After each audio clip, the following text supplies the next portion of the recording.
te naš ćete čuti jednu besedu više. Žerbet. Ste vi kada čuli za besedu žerbet? Ja sam pred malo vremena, a sad ću vam povedeti štoriju kako je to bilo.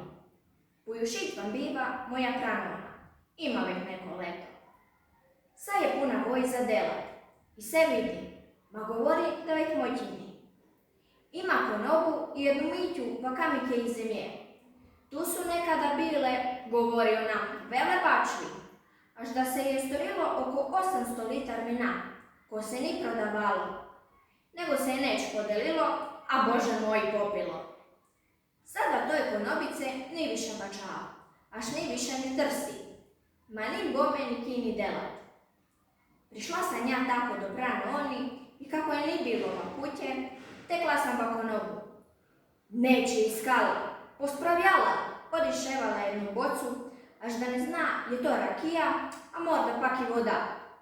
Da malo diši na rakiju, govori ona. Stavila je na usta, ma ča, to da je neš slabo, to da ni prava rakija, to će bit kako žerbet, rekla je ona. Ča si to rekla? Pitala sam je ja još jedanput, až nisam razumela. Žerbet, ponovila je ona. Ma čo ti je to žerbet? Pitala sam je ja. I onda mi je ona povedela kako je to slabeja rakija, da je ona žela svu rakiju pomešat skupa, i onu jaku, i da je lela malo žerbeta, da ne bude prejaka, da bude sajednaka, da ne bude ko špirit i da se lage pije. Bocu žerbeta se pustilo za stakoprat, až onda ni bilo ajaksa ni takove monade.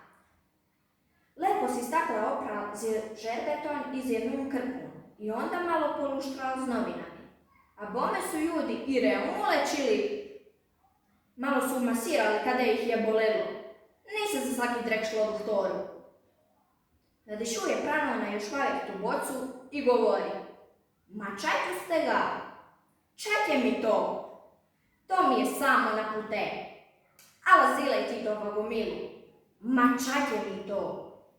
I tako sam Vanja nesla tu bocu žerbeta zile tvogomilu. Žerbeta više nije. Ma ja znam njenu lepu domaću besedu više.